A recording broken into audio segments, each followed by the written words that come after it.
Üvegtisztítás egyszerűen. Első lépésként az ablak felső részét tisztítjuk meg, egy puhább, majd egy durvább mikroszálas kendővel töröljük tisztára a felületet. Ezután ezzel a kétkendős technikával megtisztítjuk kívülről és belülről is az üveget.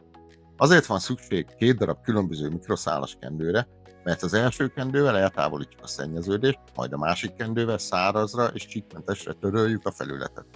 A videóban a Good Stuff Glass Cleaner Supreme üvegtisztítót használtuk, ami foltmentesen szárad és eltávolít jóformán bármilyen szennyeződést, valamint intenzív férfi parfüm illata van. A terméket megtalálhatod a Mosódepó weboldalán.